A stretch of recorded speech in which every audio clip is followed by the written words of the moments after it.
Tromaville, and welcome to episode 4 of the Talkin Troma podcast with your host, me, Zack Beins. On the show, I'd like to discuss different Troma movies with a special guest, and today I'm going to do something a little bit different. The show is called Talkin Troma after all, and when my guest called and asked if they could come on, I thought Talkin Troma would be the perfect subject. We're going to talk about our lives in Tromaville, Troma movies, and what it's like working on a Troma set. She's one of the stars of my film, Adam the Amazing Zombie Killer, and one of the stars of Return to Nuke Em High and Return to Nuke Em High, aka Volume 2. She's a good friend, Babette Bombshell. But first, I'm going to play the trailer for Return to Nuke Em High, Volume 1. Let's listen.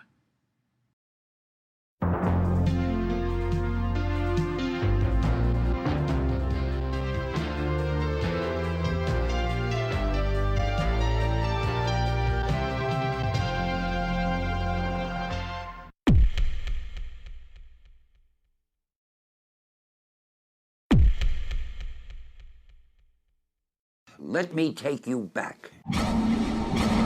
Back to where it all began. To a small town in New Jersey.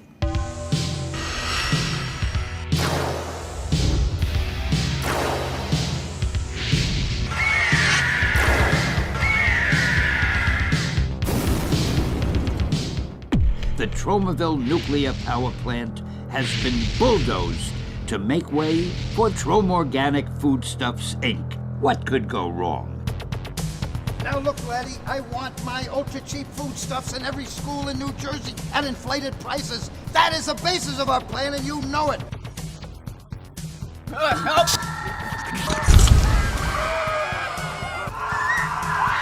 There's a blogger out there by the name of Lettuce Lover 69, and they run a blog called Pollution Nerds.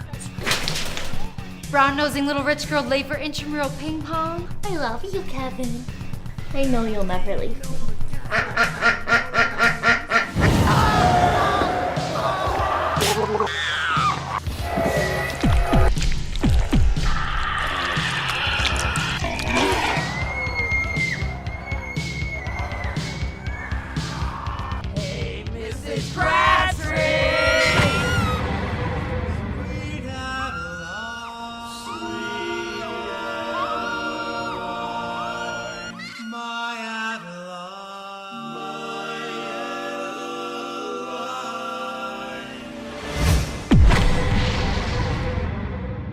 What's going on? I knew high. What's going on? I knew come high. What's going on?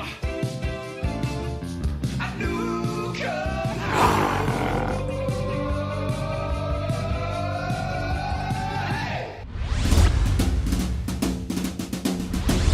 Oh, by the way, Excelsior! All right, here we are with Babette Bombshell, the plus-size goddess of gore, on the Talkin Troma podcast. Thanks for joining us, Babette. I couldn't be happier to be here. This is such an exciting moment. Well, for you for starters, and for Troma. I'm so glad you started doing this podcast. During the pandemic, it made me realize how much I appreciate those movies when you're sitting around watching the same old bullshit over and over. Right. It's like, I love these Troma movies. And then you kind of see everyone like sticking to the main Toxic Avengers and stuff like that. And you realize how many Troma stories there are out there. And oh my God, the catalog is enormous of these Troma movies. And okay, so we'll start right out, okay? Since I'm of an elder generation, I'm going to go right back to talking about, see, I am really a point and click guest. See how easy this is? Mm-hmm. I'm going to go right back and I'm going to talk about Troma and what it was like during when video first started happening. Because when video first started happening, it was a revolution. People don't understand today. If you missed something on TV, you missed it forever. There was nowhere source of like the Library of Congress for you to go and look up shit.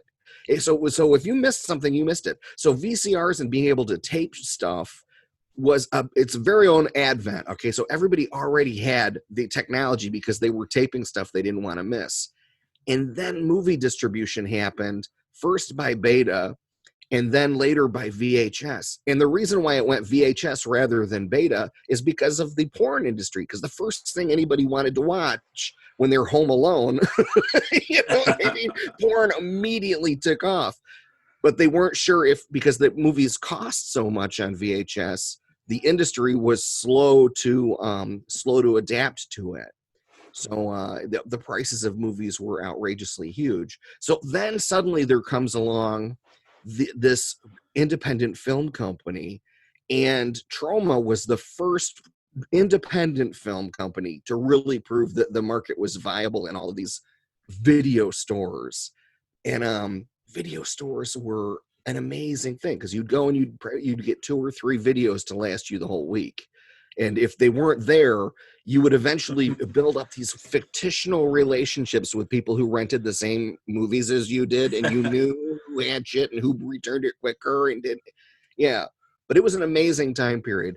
But Troma with the Toxic Avenger was the first one to really prove that that you could go after mom and pop video market, which was all there was back then, and really be successful that way. And that's where Troma was really, really successful.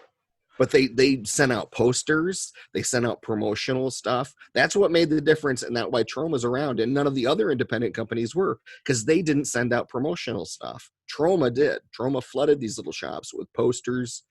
I had one from Redneck Zombies that hung on my room's wall for forever, and I fixated on Redneck Zombies.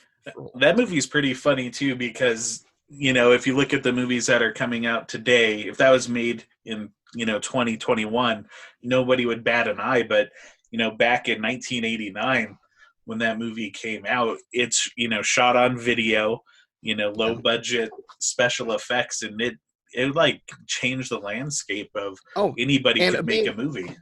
And being a zombie horror comedy, which was not, people didn't do that. That was kind of a new thing where you go, wow, there's this like a horror comedy with zombies. And Pericles Lewis was the director in that one. He was and he played the kind of lead, like what was his name? Daisy May was his name of his character, I think. But he was this really hairy guy who was this hillbilly in overalls.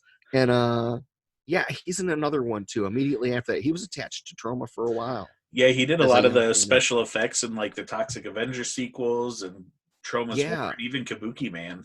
So, yeah, he's pretty amazing. I tried to catch up with him. He still lives in Baltimore. Well, this was like 10 years ago when I tried to track him down to see what he was doing, and he had done a short that had to do with time, and it was kind Loop, of like, I think, right? Yeah, that's it. But so I tried to keep in touch with him, but you lose people's contact stuff. If he's listening, I definitely want him to come on the show, because he probably has a wealth of stories from those early movies that no one has heard. Yeah, I want him to come on the show, and I also want him to come on my face because he's a really cute guy. He's very bristly. Yeah, he's a little berry guy. I think he's adorable. Yeah. Do you remember way, I should ask. Like I just totally. I apologize for upping the rating. I forgot this is a YouTubey thing. Okay. No, you could say whatever you want. All right, good, because it's on Troma, so we're gonna go there anyway. But exactly. I don't understand how YouTube flags stuff. I don't think they can see the nipples right now. So well, and I kind of for a long time I was filled. Zach, hold my hand. I was filled with doubt. I was filled with I didn't want to upset people or be politically incorrect. But then you kind of, after you've gotten like the 100th death threat from a social justice warrior, you realize, you know what? My audience, the audience that I aim at, I say in a very grandiose way, it doesn't want a PG-13 conversation with Babette Bombshell or a PG-13 Talkin Tromaville. You know what I mean? So you got to kind of remember your audience is not the people who are in the cheap seats. Yeah, the death threats are funny because it's like, I'm getting canceled by the social justice warriors and the crazy MAGA people at the same time. Yeah, it's from both sides now. I don't know I think that might be a sign of age for me, where I'm now realize I'm like slowly turning into the queen who like throws a flip flop at the kid on the bike. Get off my lawn! You know? Fuck you all! I'm watching my videotapes. Leave me alone. That's right. It's so funny.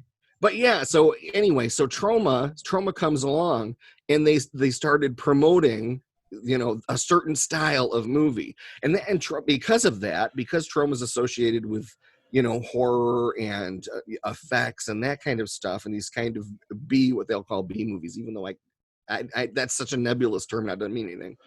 But so they had it was the very first one that kind of established a studio that you knew was something. They had a studio identity.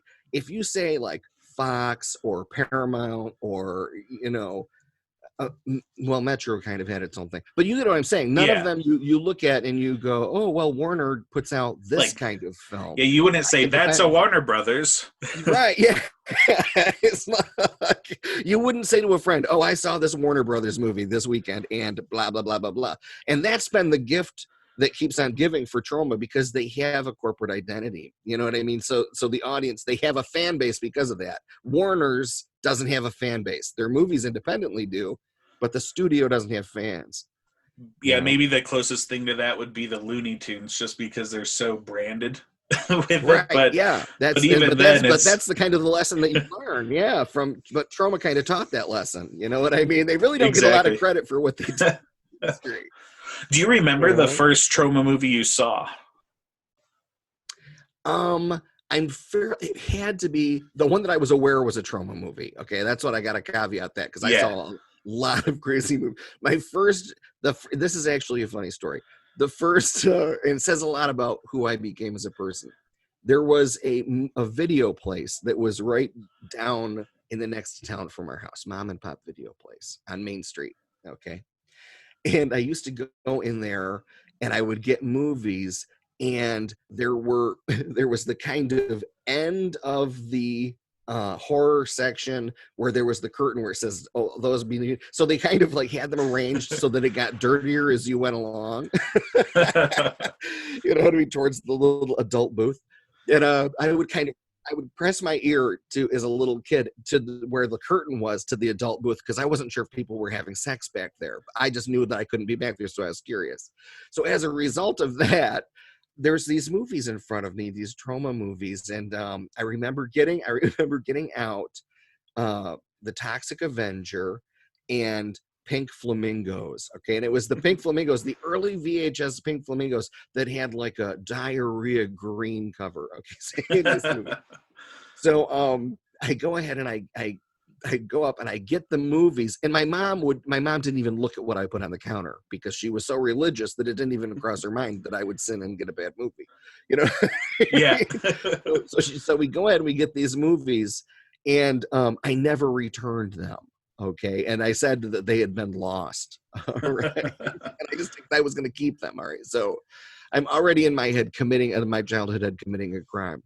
But then, okay, there was a gas leak in the basement of that mom and pop video store where those people lived in that house. They lived in the top. It was on the bottom and the apartment on top.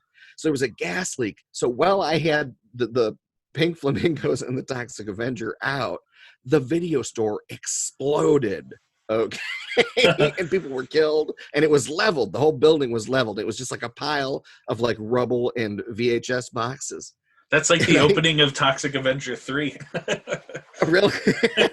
But so anyway, so there's just a rubble in video boxes and stuff as I walk by the place, and I'm like, wow.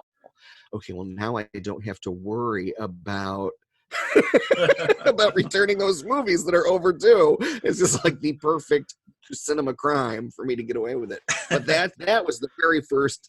It was definitely Toxic Avenger, because I remember the head crunch And I was just like, oh my God, really? Wow. Just intense. Yeah, I think everybody remembers the first time they see that. They're like, I have never seen anything like that on film before. That Oh, yeah, that was totally new. That was like the far end of the that moment reminded me a lot is when I was in a theater in Chicago and I saw time with I saw Evil Dead for the first time, but it was an all black audience on the south side of Chicago. And man, that was the best cinematic experience I've ever had in my life. It was hilarious and so fun because everybody screams back at the screen, total audience participation, like, run, bitch, run. And there was another one that I saw that, and I saw Friday the 13th Part 2 in that same black theater. And people were, again, just like, run, motherfucker, run. They're screaming at the screen. And then somebody started screaming, kick him in the balls, kick him in the balls, kick him in the balls. And then, like, it was 2 seconds before the scene where she turns around and she kicks Jason in the balls. And the whole audience exploded. Yeah, so it was as much like Rocky Horror as a real world situation could be. It was a lot like William Castle, but the audience manufactured it themselves. It was totally organic. Amazing. But theater is still a great place to get that. My favorite place to get that same thing is when I did children's theater. And the kids don't know and they will scream, look behind you, she's right behind you, don't eat that apple. I mean, they really lose their theater. And the last one that I saw that was really done well like that was in 2005. I went and I was in London and I saw Ruby Wax doing Rondell's Witches on Easter weekend. So all of these little kids come in on Easter weekend in their little Easter outfits looking just like adorable, like Getty Images cuteness. So all these Getty Image cuteness, central casting cute kids coming. And they fill the audience for this show. And they had all of their moms and their aunts and everybody's dressed for Easter with hats and shit. Hilarious. But if you remember in The Witches, there's the scene where she goes, "Witches of England, remove your wigs." Right? Yeah. Oh no. The entire audience was peppered with women who were wearing wigs they were hidden underneath it were witches. And the kids in the audience just came unfreaking glued. It was Easter chaos, and there were hats flying everywhere, kids climbing up their mothers and just being totally triggered. So that was the last time that I was just like, yeah, this is genius. This is a little tingler moment somebody's invented. I am jealous of that experience. That sounds amazing. That was cool. It was cool. But but anyway, but Troma, but going back to Troma after that little sidecar, But yeah, Troma invented a lot of these kind of things, like doing so much promotion from the studio that was independent. That's why they survived. I mean, they really edged out, and they proved that independent films could be successful in mom and pop VHS shops. And Troma is definitely big on self-promotion and, to thine own self be true, which is something that I've always loved about you. Because we met back when MySpace was a thing online there, and me and Richard were making Cannibal Girl and Incest Boy, and then we're starting getting messages from Babette Bombshell back when you could only have like 3 pictures on MySpace. We're like, who is this person? But they're awesome. And like my ex at the time was like, who is this woman sending you messages? Who is this gigantic monster woman? Yeah. So crazy. And the funny thing about that is I kind of, the whole thing when I first started out is when I came back from when I first started, when I came back in like the 2000s, it was a joke on all of these. This is so politically incorrect for me to say right now, so just like everybody hunker down.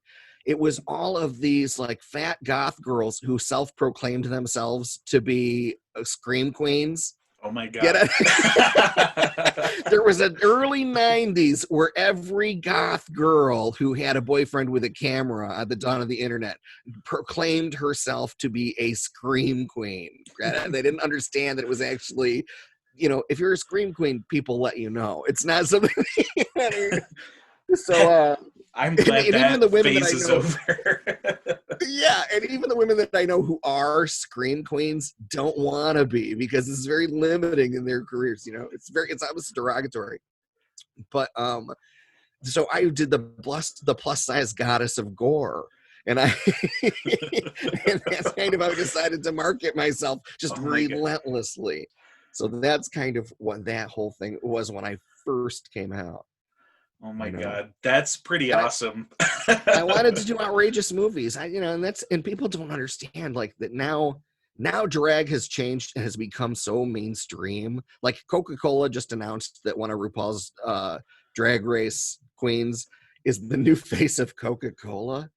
Huh. And it's like, so drag has changed so much from something that used to be an outsider, confrontational, politically charged thing, that now it's just so middle America that, I'm kind of looking for what's the next thing. I mean, one of my favorite quotes I ever remember seeing you say was something along the lines like I miss the days when drag queens like carried switchblades, and now they're just hosting bingo in hipster hamburger bars. Well, that's just it. It's just like, and even if and people don't understand that, like, I don't want that kind of fame, because like if one of those, first off, I'm too old to even be in any of that mess. And secondly, the most that is those queens, they would work in bars. And I don't like lip syncing drag culture. I just don't like it. It's from a time before karaoke. It just, you know what I mean? I appreciate the artistry. I appreciate the dancing. I appreciate all that kind of bullshit. But, here's where I put on like my little queer advocate voice. And I'm like, imagine the Black Civil Rights Movement if it didn't have music. You know what I mean? If they were not making their own words. I'm like, to all these queer artists who are still lip syncing, fucking find your voice. It's time for you to speak up and start singing your own kind of music and your own culture. Why are you mindlessly moving your lips, to somebody else's shit that's, I don't know. But it's not something I want to do. I have no desire to, like, lip sync to drag while straight people eat hamburgers. It's yuck. Barf. Well, and that's one of the things I also appreciate about the roles you choose, and interviews I've heard you do on how selective you are with movie roles. How you say you don't want to be the punchline cutaway drag queen joke. Well, I don't mind that. I like that, but I just want more of them all stacked up together so that it actually is like the reason that I'm so that I'm in the script for a reason. Because usually what happens is there'll be like cutaways, and it's like either I wink or I say, "Hey, cowboy, suck your dick," but that like is there's not a lot of character depth there. So I don't, I try to avoid just like that. And but yeah, and it's, I don't want to get stuck in a lot of traps that a lot of other people get stuck in. I mean, they're monetarily successful. Like somebody like Divine is a legend, and I love Divine, and I'm a huge fan. But at the end of where Divine's career was, he was only 42, and the only kind of work that he could get until Married with Children was these mute cameos. He was supposed to be the in Friday the 13th, or no, the Freddy Krueger movie, A Nightmare on Elm Street, the one where they were in the plane. Remember where the plane? Yeah, there was a scene where they were on the plane. Freddy's dead, I think. Yeah, and there was a huge fat woman snoring sitting next to him in this. That was offered to Divine. I mean, that was the kind of roles that Divine was getting, just like snoring fat lady on a plane. So well, here's a kind of a weird. He died when Hairspray came along. Here's kind of like a weird like Troma tangent with that. Around that same time, John Waters approached Troma about producing Flamingos Forever, and right around when Divine passed. Can you imagine like a Lloyd Kaufman, Michael Hers, John Waters movie? Like, but he saw their editing studio that was in the basement. I mean, it was like, yeah. So he was horrified by the editing studio and kind of ran for the hills. I heard Lloyd, pussy. right? I heard Lloyd say something where he was like, "It wasn't that dirty." But we've lived in Troma conditions. It's like, I don't know. It probably was. Yeah, there is a bar there when you. But okay, so we'll go, honey. We'll get into all that about what it's like because we've both done that. You worked on poultry, guys. I can't imagine what that amount of blood in a place that animals had already habituated for food. It was, you know what I mean? Because that was shot in a real restaurant. Well, so it was an abandoned McDonald's that we filmed in, and it was shut down because they were selling crack through the drive-thru. So, and then it was like, it was nice watching the behind the scenes of Return to Nuke Em High, which you played Principal Wesley and did all the Cretans makeup, which we'll definitely talk about both in a sec. But it's nice to see that you guys were filming in an equally shitty neighborhood. Because oh man, I'm telling you, there was an active like serial killings going on while we were shooting that goddamn thing. So it was kind of a very harrowing. And the thing that's funny when you go to, because we shot in an abandoned mortuary that had been gutted, and it was not only just a mortuary, but it was a mortuary that was owned by a mobster in the one of the biggest mobsters in the country back in the 20s and 30s.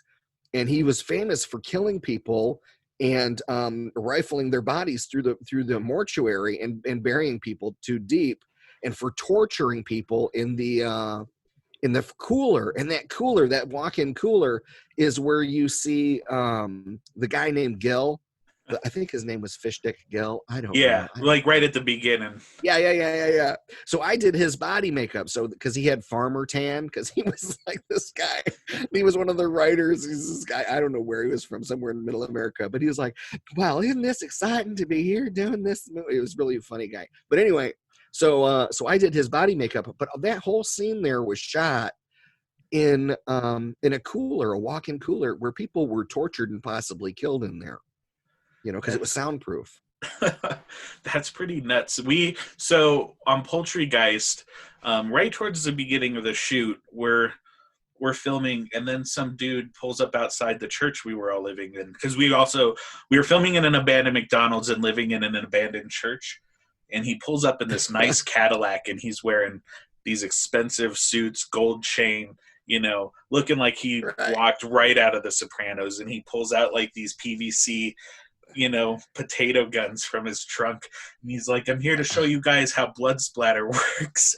And then like the Troma team is just looking around, and then like everyone's like, "He's in the mob," but nobody's saying it loud enough because like there's definitely that history in Buffalo.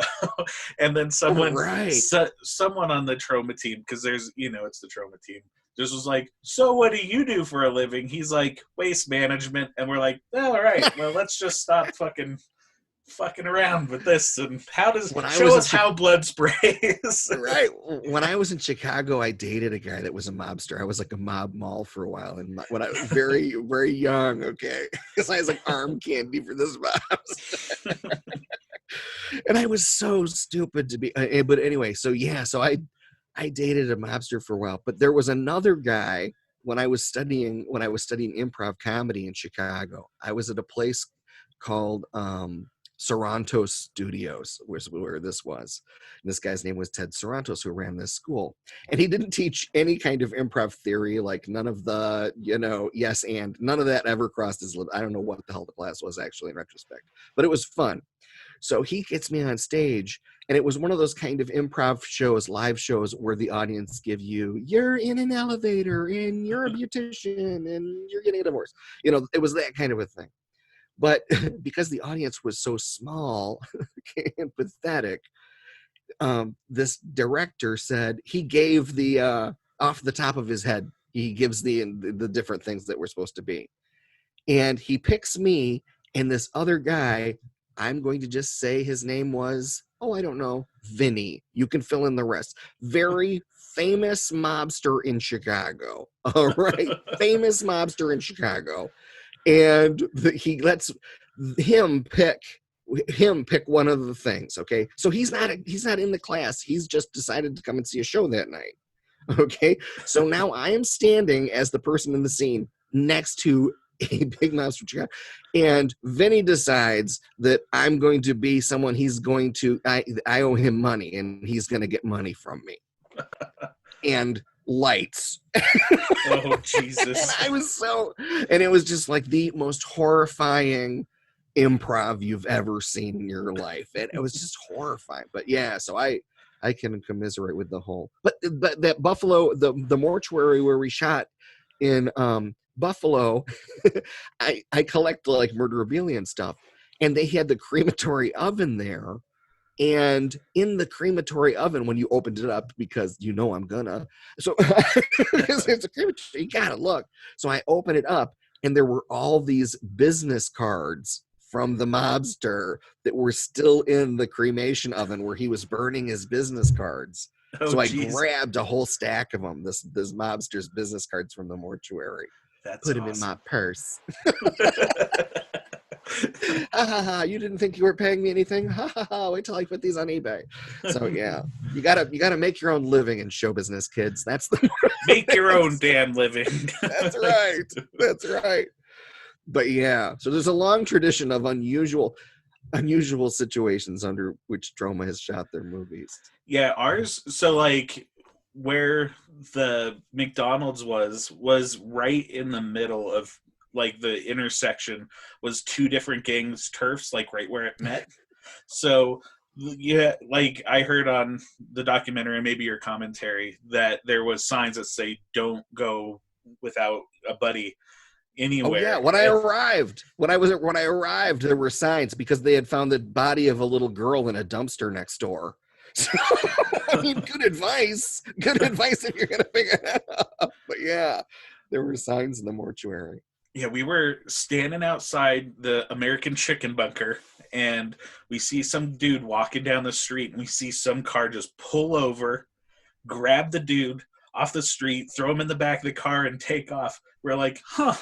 Wow. I guess we're not going to get 7-Up today. We'll just stay back at the Chicken Bunker. I'm not thirsty suddenly. Yeah, that's crazy. And it was like kind of it looks nice now. I looked on Google Maps and it seems like they've changed the area quite a bit. But at the time when we were shooting, it was pretty run down. And another funny thing, because in the Poultrygeist, they have all the signs that say now hiring. So we would have people coming up looking for jobs or being like, well, do you at least have an invitation I could give, or like a application I could show my my PO showing that I was looking for jobs. And the funniest thing was like some dude came up and he's like, oh man, when you guys open it, because we had the grand opening signs, and we're like, oh, this is a movie set, and he's like, that's fucked up, building a fake chicken restaurant in an all black neighborhood. That crazy. I know they filmed that for the behind the scenes, but that did not make it. It didn't make it. Oh, it's a surreal environment around those. And if you're already in a surreal, like that Buffalo, where we shot in Buffalo in the mortuary, there immediately the only thing that dominates that skyline in that little rundown area of Buffalo is the big Indian casino there, and that building looks like a transformer. It literally looks, you know what I mean? Like it's gonna go and stand up and walk away. That's so it's like this enormous Zardoz kind of monument in the middle of like Mad Max and the Thunderdome area. It was very surreal kind of experience to shoot there. And so how it felt on Poultrygeist, and I kind of know what your answer will be, but I want you to say it. But it felt like living in a cult working on a Troma movie, because everybody 100%. Is getting brainwashed by, like, everybody believes in the Troma mission, and you're only sleeping 2 hours a night anyways, and you're Okay, barely but you're eating. underselling it. You're underselling it. 4 out of 5 people that walk up to you are tattoos of Troma characters, okay? You know what I mean? There are people there who call him Uncle Lloyd even when he's not around. You walk in, and because we're all staying on the cement floor of a mortuary, okay, I don't know what it was like on Poultrygeist, but all there were small piles of like clothing. And because we didn't have a washer or dryer during the entire shoot, they had, as you looked upon it, there was that kind of chemical kind of waviness you get off of the highway in the desert. From all of these piles of clothing laying around. So it really did look like Jonestown the day after, with all of the people like just sprawled out on the floor. Out. Exactly. But when I first arrived, there was a horrible thunder and lightning storm. Okay. So it was like, the pouring rain, thunder and lightning in the middle of the night.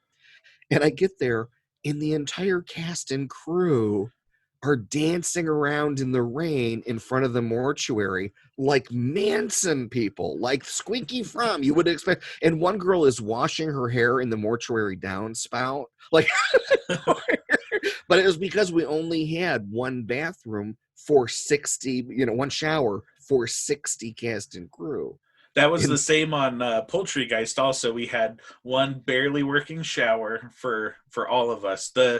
The landlady of the church wanted us out, so when the hot water heater broke, she's like, I guess I'll just have to find a new place to live. And the producer's like, we'll show you. We're the Troma team. So. That's right. You underestimate us, our commitment to cinema. So funny. Yeah, but it's just great. It was fun. But it was fun. So you just kind of have to walk into that experience and resign yourself to, okay, I am going to now join this cult for a small period of time. And it was fun. I had a lot of fun on the shoot. On Poultrygeist, so I was part of the Blood Boys, the Blood team, and we were almost like a gang. There was 4 of us, and there was, in the huge basement where everyone was sleeping, they built a set where it was going to be a sex scene for the Colonel, and he had his desk in there. So we took over this section of the abandoned church. We're like, we are sleeping in this movie set. So whenever I watched that scene, I was like, yeah, as the lettuce is falling out of like her sandwich boobs, like my pillow's underneath that desk with my suitcase and like my unwashed clothes. Hilarious. That is hilarious. Yeah, you definitely get to know people. The advice I would give anybody who's in independent film is, if you get the opportunity to do a Troma film, it's not going to pay you a lot, but you'll meet a lot of people in the industry, because every independent filmmaker that can work on those films does. Yeah, so and everybody's a director. Who's on there. So you're gonna find a movie. It's like, I will crew up on your movie or act in it or something. Yeah, so it's a really fun experience that way. But you really get to know people like Bjarni. I don't know if Bjarni was on Poultrygeist from Iceland. He wasn't. I was sad. He's gonna be on an episode coming up pretty soon. Oh yeah, no, you've gotta have Bjarni on. He slept right next to me, so he's kind of, Bjarni's look is kind of like if you took Chewbacca and you dipped him in peroxide real fast, and you yanked him out and shook him off, and you just threw him out, let him dry. You know what I mean? So he kind of has this great like fuzzy look. So he slept on one side of me on the cement, and Tara Miller, who is gorgeous. Okay, if anybody who's seen Return to Nuke Em High, the woman who has the dark-haired Troma girl, who's one of the Cretans. Big, dark brunette girl, but you see her in this movie because she's wearing all of this kind of heavy metal stuff, makeup and stuff. I'll tell you what, that woman is beautiful. She was the most drop-dead gorgeous woman on that set, bar none. And that's saying something, when you look at like Catherine Corcoran and Asta. But so she slept on the other side of me. And the reason why that was because the neighborhood was so rough and they were having serial killings. So I said, oh, Tara, come sit here next to me and you can sleep here and I'll protect you. Being the big, strong queen that I am, But actually, she was closer to the door, so anybody would have exhausted themselves, any serial killer. So that was my cunning plan. She was my human shield from serial killers. And then you'll throw sweet young Bjarni right at him. Yeah, then Bjarni. I'll trip over Bjarni. But yeah, no, that was so. It was a lot of fun. It didn't get that shoot didn't get scary until for those reasons until towards the end of the shoot because when there's a lot of people in the mortuary, there's a lot of people to keep homeless people out. You know what I mean? Because there weren't the locks on those doors there weren't locks on some of these doors in this mortuary, so people could just wander in off the street, and that happened. I mean, I woke up to having somebody taking the posters off of the wall. Oh, jeez. Over me at the end of the shoot. So that's what the situation was. So towards the end of the shoot, I was ready to go because I was like, this is getting a little hairy in here.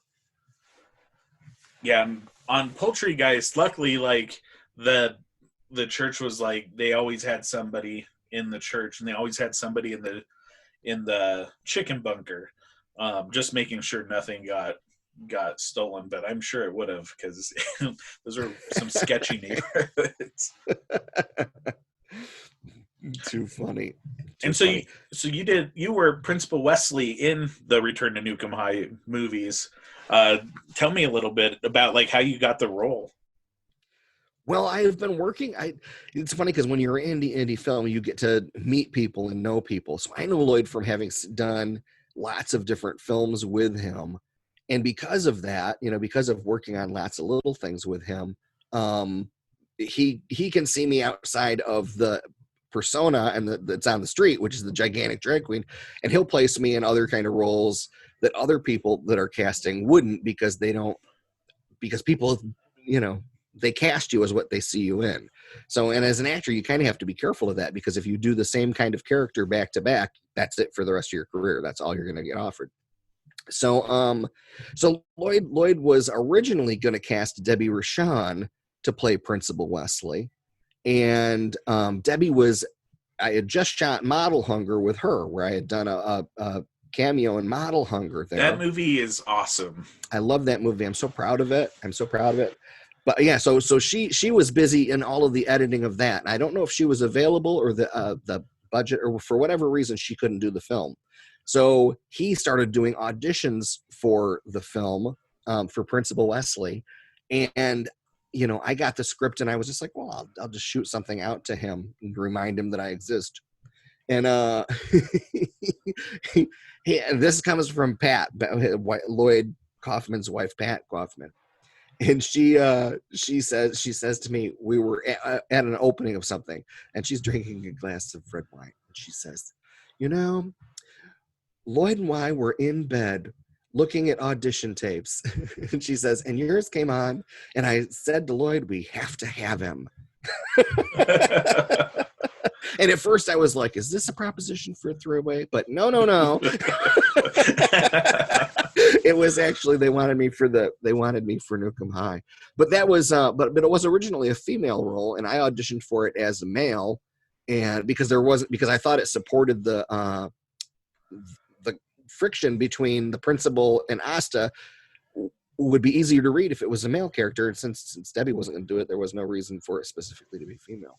So I switched it over and I played him kind of like a Richard Christie, the Republican kind of Richard Christie, and one of my teachers from Christian school who used to shake his neck and blah, blah. People think it's Richard Nixon, but it's really a guy who talked like Richard Nixon, who was a preacher at my Christian school when I was a child. if only he would think that he would be the inspiration while getting teabagged by Zack Amico. right. So funny. God, that day. If you have not seen the movie, it's I take Zack Amico's scrotum to my face, and I haven't done his. Eventually, I'll have to do one of Zack Amico's shows and talk to him about that, and that'll be fun, because I've never. But the funny thing about that was I brought up that whole scene there where the teabagging scene, he was supposed to just walk in naked and shake And that was the ending of the scene. He was supposed to say, he was ready to fuck. And then I was supposed to say, oh, young man, that kind of thing. Yeah. But that was supposed to be the end of the scene. And I was like, well, how about if he knocks me over and we have a teabagging? That'll be something that, you know what I mean? We'll add an extra thing to the, and since I'm here and, not shy. So that wasn't planned to be that shot that way, but we just did it that way. And we shot that over and over and over and over again. In the documentary, it looks like there's like 20 takes. And then, oh my God. And I was sweating so badly. Like you could, I was just like so sweating. And the thing that was funny about that is Zack was shy, which is hilarious for me to say, but it's true, kids. So Zack comes to me before we shot the scene, and he says to me, just so you know, I went and gave the kids a drive-by and everything's clean. So, so he was like in a very creepy kind of Me Too way, letting me know that it was, and I kind of laughed and pat him on the back. And I was like, well, thank you for that. But the other thing that was funny about that was there's always people who want to visit set. They're like, oh, well, this will be fun. Let's go and visit a movie set. So there was this little girl with this little redheaded girl who looked like Annie, more like Pippi Longstockings. Okay.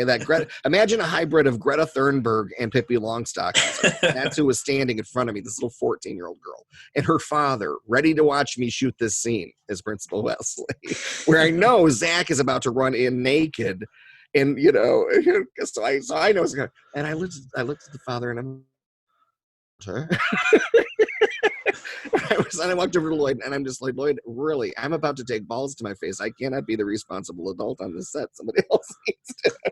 So like when I was like, yeah, get her. You know how Lloyd is, the kind of finger in the air. Yeah, of course. Yes, get her the fuck out of here. Why didn't anybody think of that?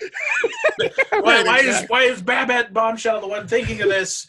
Like, why didn't, and then the poor PA in the corner, why didn't Steven over there say something? God damn it, Steven. Yeah, exactly. Have himself a little conniption. So yeah, so that was very funny. But we shot that a lot. And that room was so hot, and the so you just kind of just land in a pile. But the DP was shy about shooting that scene because it was thrust in his lap. Like he didn't, you know what I mean? Like I made that shit up with Lloyd in the hallway before we walked in to shoot it. So he suddenly felt like he was kind of being usurped and being, made to shoot something that he wasn't going to. But Zack in that scene was funny because when the first time we shot it and we blocked what we were going to do before we did it, all of the extras start leaning forward because they all want to be in shot for this, okay? For this scene. So everybody suddenly like swells. You know how extras swell their space when they... Yeah. So they kind of had to move the camera around. But Zack, when he fell on top of me, was kind of careful, was being careful. He didn't want to like really mash my face. You know what I mean? And being a Demure Flower, I can't say, please mash your balls in my face. That's for the director. I don't want to usurp the director's power. So he's an auteur. You can't take away his... But I think, honestly, between you and I think Zack was afraid he was going to get in a boner. If there was any actual, so he was a bit timid. But that was such a funny shoot. And you were telling me something interesting before on how Return to Nuke Em High even came to... So this is Lloyd's first movie not shot on 35 millimeter film. Right. And you were saying that Herschel Gordon Lewis was kind of inspiring him to shoot digital. Well, they kind of, those two, because I saw Lloyd when Lloyd and I, again, another classy scene Lloyd and I have together. Lloyd and I were, in Herschel Gordon Lewis, the godfather of gore. I mean, he invented, so people the casual listener who got it this far, who's not a horror fan, please seek help. Are you locked? Do you need help? Are you chained to a chair? But, to anybody who's not like in the know as far as horror goes, Herschel Gordon Lewis invented gore. He invented splatter. all of the movies of the 80s that followed could not have happened, because prior to Herschel Gordon Lewis, people got shot or stabbed and there was no blood and they just kind of fell down. You know what I mean? And he was the first one to say, no, let's make it look real. So we were on Herschel's set and Lloyd was playing my pimp for the Uh-Oh show. For the Uh-Oh show, which was originally called Herschel Gordon Lewis's Grim Fairy Tales.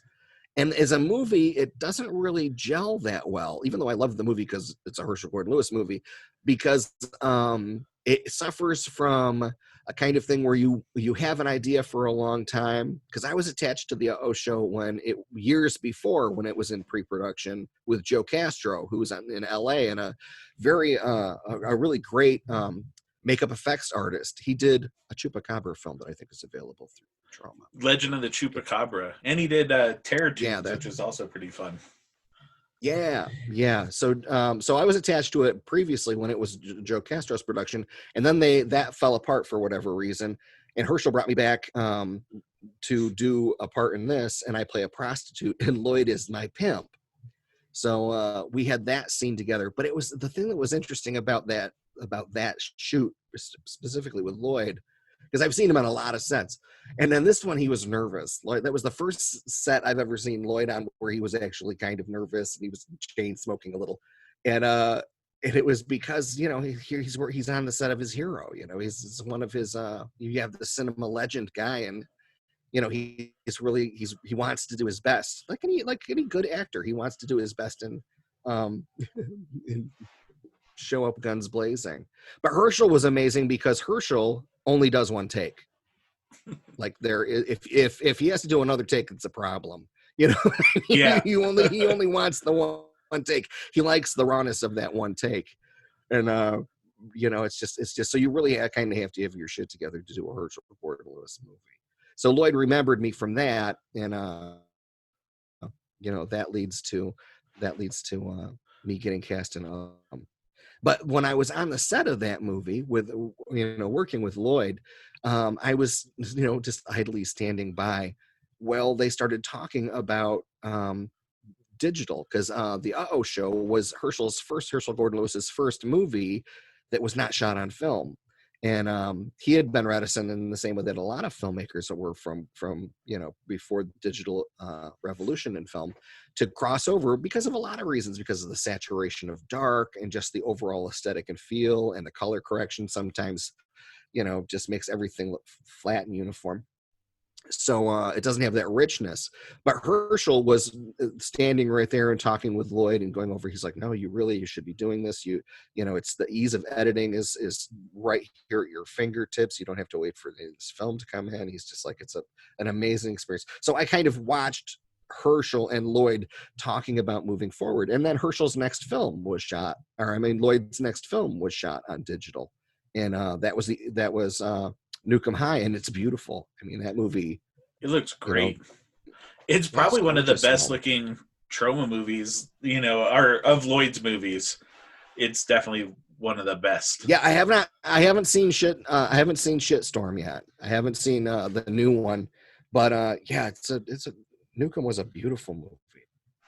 And I saw in the documentary on there that there was a lot of friction between the Troma crew and the camera crew, which also happened on Poultry Guys. There was a lot of, and then there's a scene in that documentary where one of the FX artists is getting into an argument with the DP, and then you're in the background imparting words of wisdom, and the whole time I was like, oh, I really wish Babs was on Poultry Guys. Like, everyone needs a Babette. Well, see that. Well, because when you see things going wrong, that's the only time that I'm really like, no, this could shut down production. Stop it. You know what I mean? And that was one of those situations, because the DP's crew were a hired outside crew that came in. Okay, so they were all already an existing unit and had really no inclination to want to mix with the digital or the effects people and the sound people that were Troma's crew, because they kind of looked at it as film school. You know what I mean? And, I kind of see where they're coming from, because in fairness, it is film school, because a lot of these people are there learning. They're not getting paid a lot, I'll tell you that for damn sure. So they're there because they're fans, but a lot of people in our crew that were the Troma people really were insulted by that, because they thought it was a generalization, and a lot of people that worked on Nuke Em High do already have careers in film. But, then it turns into this whole pissing thing. So anyway, so these two are going at it, just for those people who haven't seen the documentary, these two are going at it. And I'll tell you, Zach, they really did me, because I was kind of concerned about how I was going to come off in that, because, and they stopped it before it went any further. But here's what the rest of that was. They do that thing, and they were arguing back and forth, and I pumped up and I said, listen, this is not fair to Lloyd. You're kicking a bee's nest. This meeting should be shelved until Lloyd Kaufman is here, because it's not fair to the director, because he's going to have to come through and sort the bodies on whatever mess you guys make. So, let's shelf this until Lloyd is here. And then I walked away a little bit. I took 2 steps back, and they continued. And I said, maybe I was not clear. and that I was glad that they didn't show that little bit extra where I was really having to assert myself.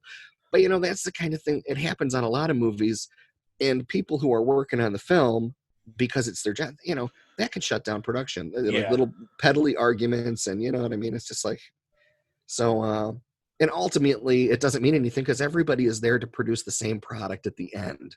You know what I mean? So you just kind of have to learn how to bob along through that kind of thing.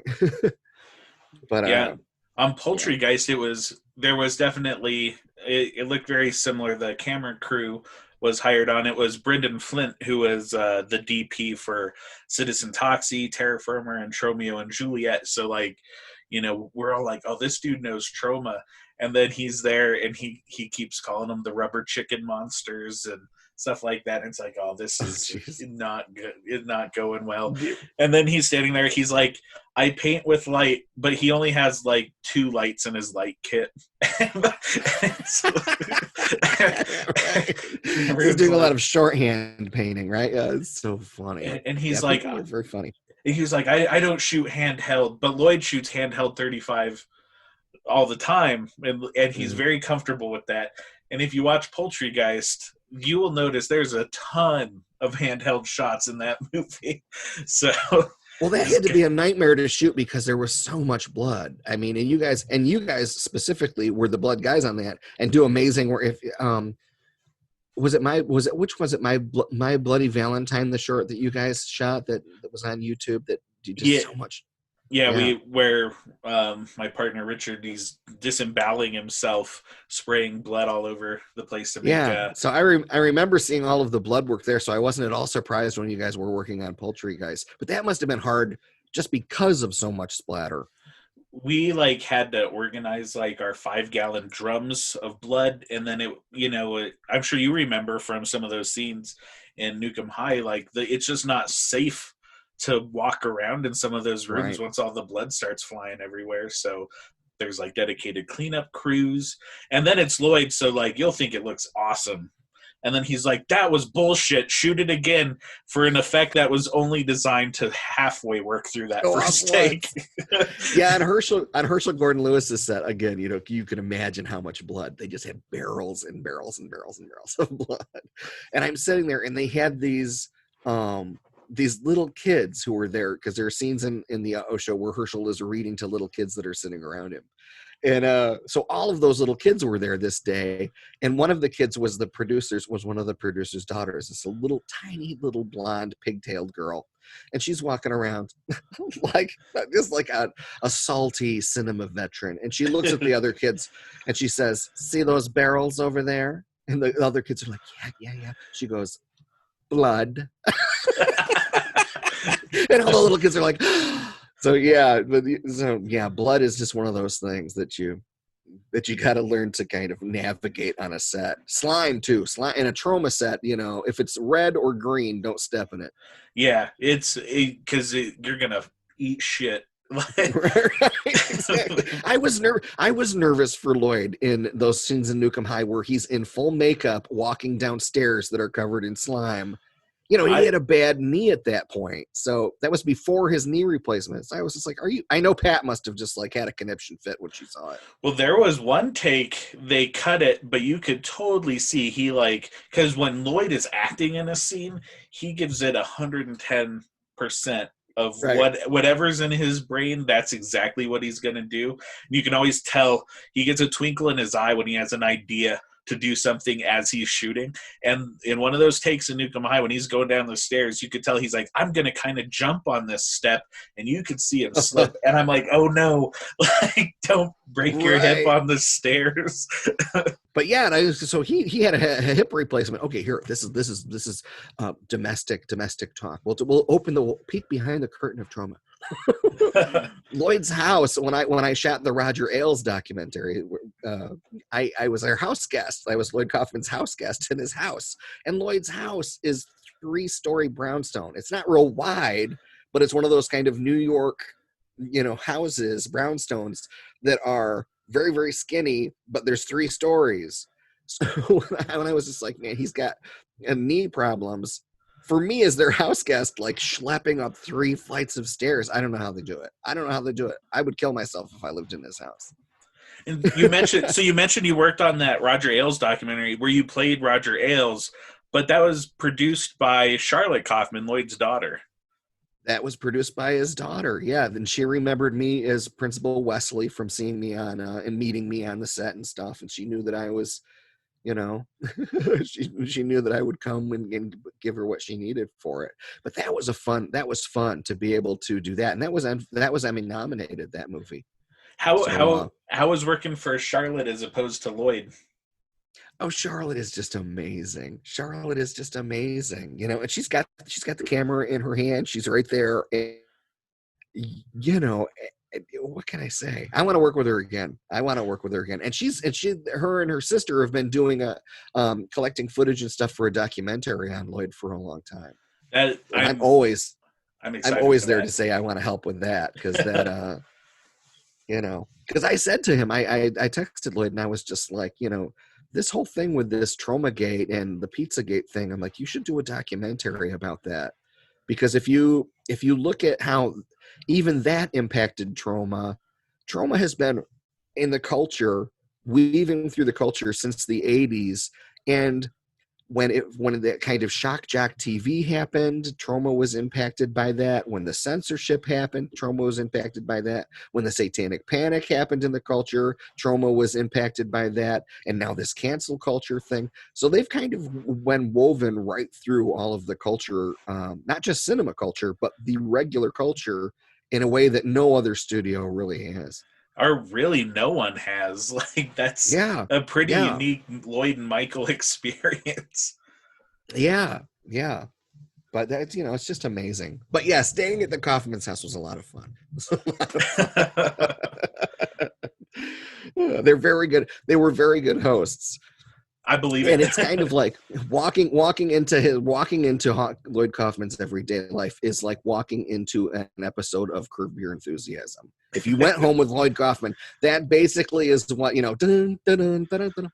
But they have their little brownstone has the Toxic Avenger sculpt above the doorway, like a gargoyle, like actually made of, it's like masonry, like attached to the building, the Toxic Avenger. It's awesome that they did that. Yeah. But again, I could never live in that house because I'm a nudist, and the doorway, it's one of those New York brownstones, again, that's thin, where the stairs from upstairs terminate right in front of the front door. So you can't like go down to the kitchen for a snack without putting clothes on. I wouldn't last well. But here's a funny thing. Okay. Don't kill me for saying this. Okay, here's a funny thing. Okay. When you walk into Lloyd and Pat's house, okay, immediately to one side of the door is a table, it was a little hallway table. And the first time I walked in the house, it was just with Lloyd, okay? And Lloyd opens the door and he lets me in. And immediately on that table are awards that Lloyd has won. Okay. Like all these different awards piled immediately right next to the front door. So you can't walk any deeper into the house without looking at the collection of awards that he's won. And he looks at me and he says, "Oh yeah, I've been meaning to take those upstairs." And I was like, I was like, of course. But I looked at him for a little bit, and then we walk inside. And then the next time that I came to stay with them, okay, it was me and Pat, and Lloyd wasn't there. And Pat opens the door, and I looked, and there were more awards that he had won, because he wins awards all the time, and there are more awards. And I was like, oh, he's got an award. This is a new one, and this award. And Pat looks at me, she says, yes, we've been meaning to take those upstairs. So they're a little double act. But adorable. I really love them so much. Really fun people. Before I left their house, I left little altars to myself around with those little electronic candles, so that in case they wanted to worship me or pick it up in their spare time. That's awesome. I left them little shrines to me around their house. Pat has probably my favorite line in the Nuke Em High movie, where Mark Torgel, the original Toxic Avenger, is jerking off, and then Lloyd's like, and then we're gonna have him come all over the place, and Patty's like, no, Dumbo didn't need the feather to fly, and you don't need to have ejaculation in this movie. and it's like just sitting behind like those two, like watching movies. It's like I've heard them have very similar conversations. Yeah, it's like, I don't know why you need all that gross stuff, Lloyd. They are a double act. They're a lot of fun and been very kind to me. You got to look. I was in an Emmy-nominated film because of them, because of my connection to Troma and their kindness. And truth be told, there are people, because I was raised kind of in just, this will shock you, but I haven't traveled you. No, but I was raised in my family is kind of like very disjointed. And when I see families like that are just so warm with one another, the way Lloyd is with his kids, and it is exactly, a really beautiful thing to see. And I kind of adopted them as a result of that.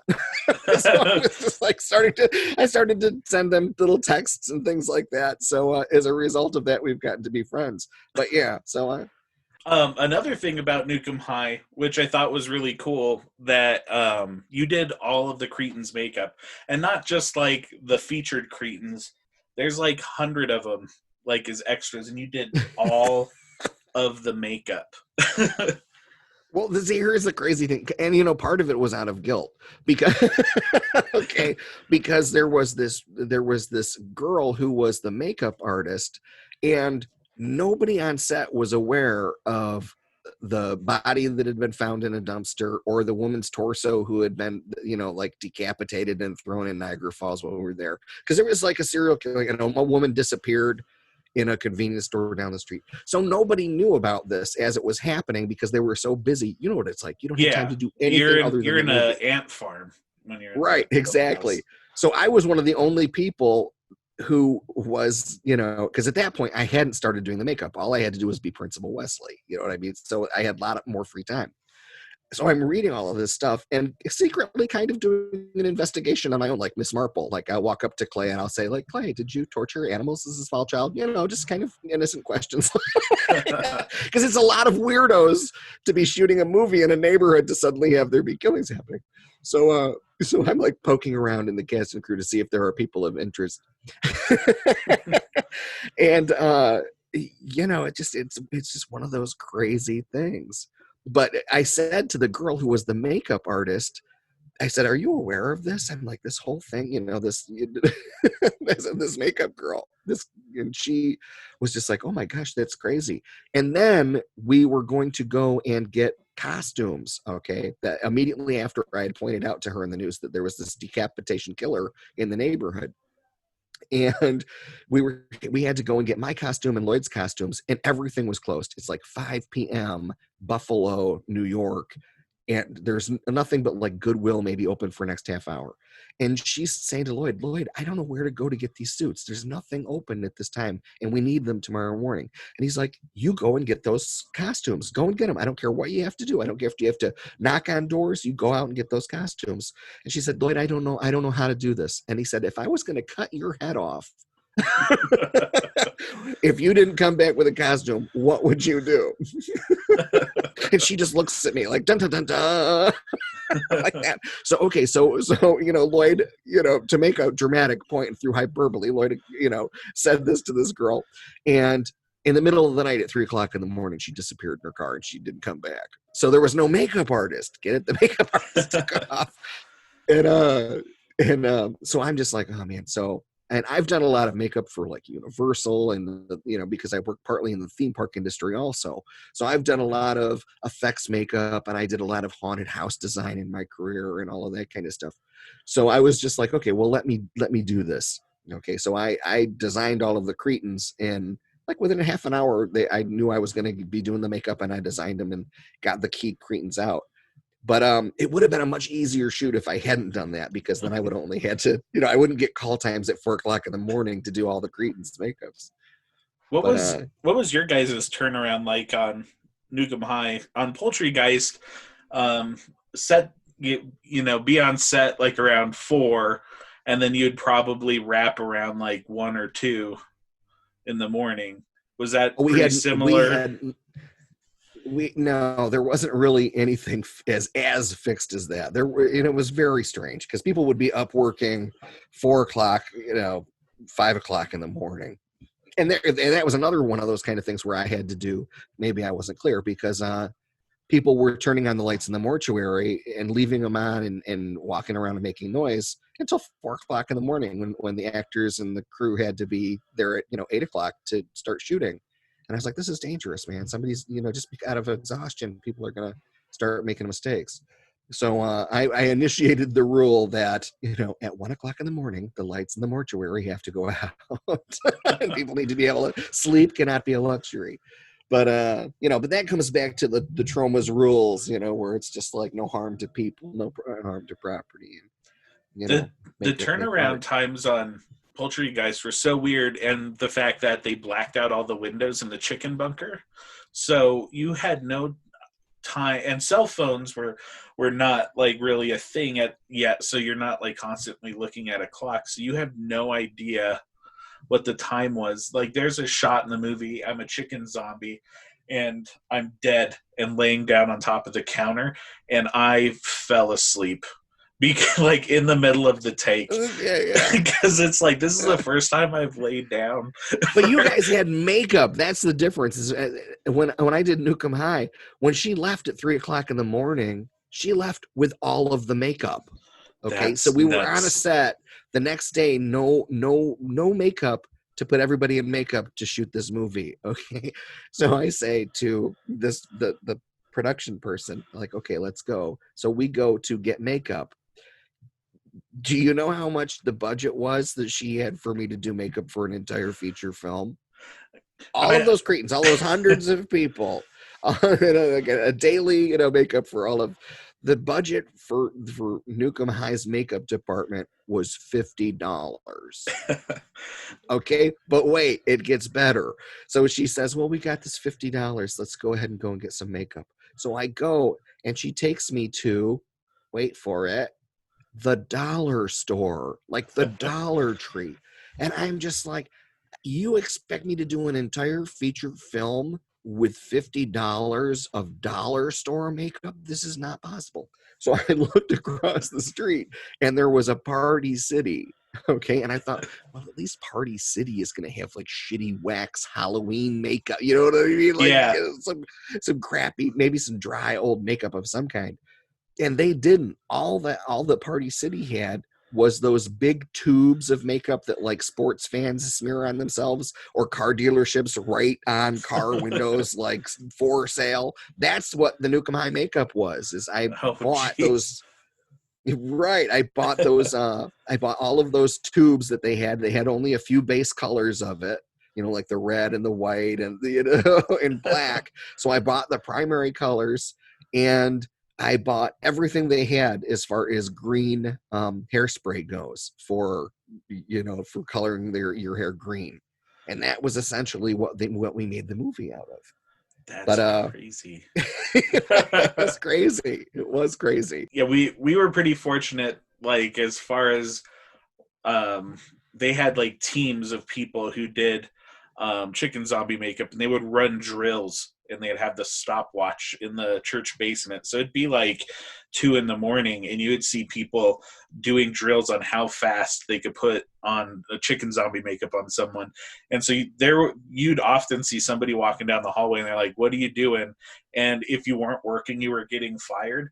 But they were like, we need somebody to test the makeup. And that meant you got to sit down for a second. So it's like, oh, yeah. I guess you could test the makeup on me. I was just going to go mop the bathroom again.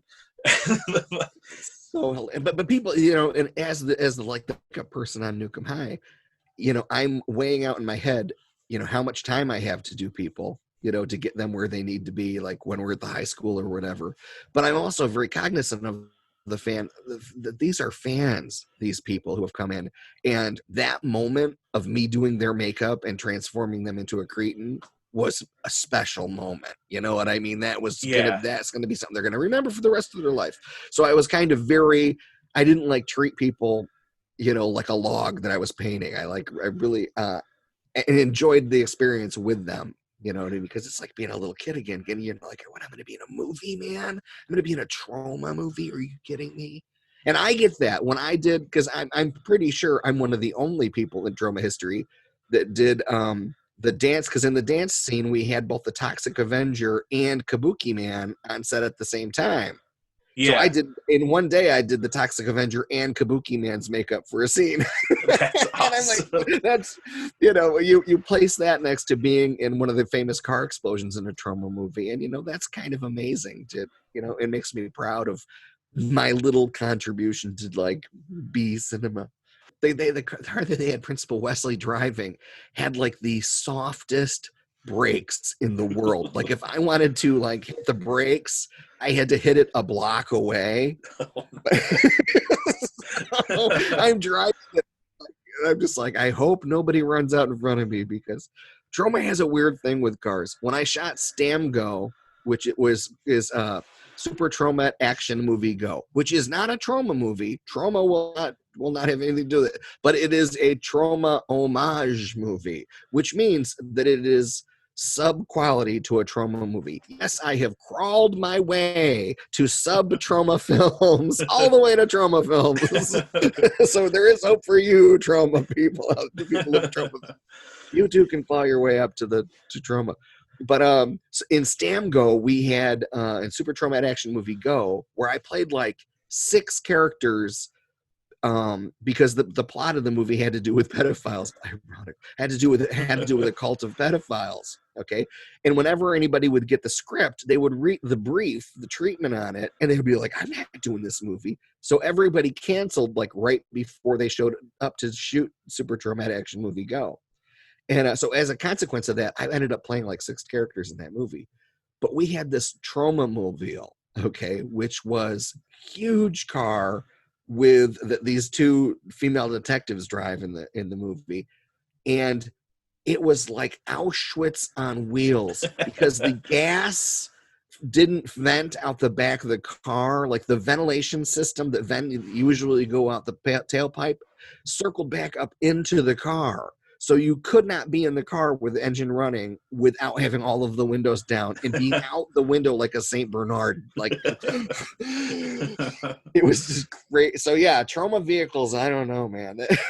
Well, and funny that it's in the Troma vehicle discussion, because in Return to Nuke Em High, the person sitting in the middle of the Kabuki Man car, Mary Swan, is one of the lead actresses of Super Troma Action Movie Go. And Jen Tonnen directed that movie. A beautiful woman. You got any new projects coming up, or? There's a few, not really any. See, here's the thing about acting and these kind of things. I've learned not to talk about projects until they're shot. Yep. Because people poach roles. People don't think of it, but as soon as and Debbie Rochon had the same experience, and I love Debbie because Debbie actually, I'm right about this. She said this to me. Somebody was doing this to her. There was a specific actress that whenever Debbie would announce something, the actress would immediately call the directors and producers and try to get the role. Oh no! And Debbie showed up at her doorstep. I love that. I love That's it. Awesome. So I don't really announce things for that same reason, because there's going to be some chubby guy out there who's just going to, flop on monkey drag and think they're going to take. My jig is up, no, I guess. Not right now. Right, exactly. Well, where online can people follow? I love you. You do lots of fun live streams on Instagram. What's your? I'm trying to figure out what my next platform is going to be. I kind of approach the world of internet and social media and basically the kind of concept of like celebrity and influencer and shit from the place of I don't encourage it. You know? Yeah. I don't encourage it these days. It seems like, you know, because I put out so much crazy content and people laugh, but I'll tell you right now, it's very hard to find my content on the web because I take it down. And the people who follow me know that I don't leave things up forever. I'm not running a museum of content. Yeah. So if you see somewhere, I pop up and then I go away and the content goes away. So it kind of makes when I do things special in that way for the few band of delusional lunatics that do follow what I do. I love that you live stream while I'm at work, so I could I can watch Babs right now. Yeah, I was doing a lot of live streaming, and I'm gonna try and do more. Right now, I'm kind of recalibrating it because there are so many people that are just talking heads that are YouTubers and stuff, and I don't want to be just one more person. So I'm doing a lot of guesting on other people's stuff, talking about stuff. I do a lot of guesting on. If it's a topic that I like, I'll do guest bits on it. I'm really enjoying that, and I think that that's kind of the way that I want to go, rather than feeling that I have to be on the treadmill of maintaining a YouTube presence, or because it makes people crazy, man. It really does. That would be as you begin to do this, I would say to you, for specifically until you escape YouTube, don't let it drive you crazy, because it can, and I've seen it do it to a lot of people. I've had people ask, they're like, or say it's like, oh man, I can't wait for the next one next week. I'm like, no, in true Troma fashion, it's definitely not going to be next week. exactly. But yeah, so yeah, I kind of have that kind of thing about it right now. But I'm always writing, and people don't understand this, but Babette Bombshell is only one expression of my art. So I have like 3 other completely different careers that I don't even relate, that don't cross over, that are also going on at the same time. So, yeah. You know what I mean? So it's kind of like, it's very funny. But yes, I'm on Instagram. People can follow me on Instagram. I tweet sometimes. But again, if you have a TV show on the or a podcast on the paranormal, I'm an expert in the paranormal and oddities and things like that. I did an entire year of 4 oddities from the entirety of human history for an entire year on Instagram, where I covered 4 oddities that happened on that day globally for the entire history of mankind. So when you do that for an entire year, you instantaneously become an expert on everything from walnuts falling from the skies to the paranormal to Sasquatch. So I'm always willing to talk about that stuff. That's awesome. I love that stuff. Well, cool. And everybody out there, you can follow me, Instagram, Twitter at Lego Larry. You can follow the podcast at Talkin Troma. If you want to see Return to Nuke Em High, Volume 2 and Volume 1, watch on Troma Now, watch.troma.com. And everybody stay traumatized.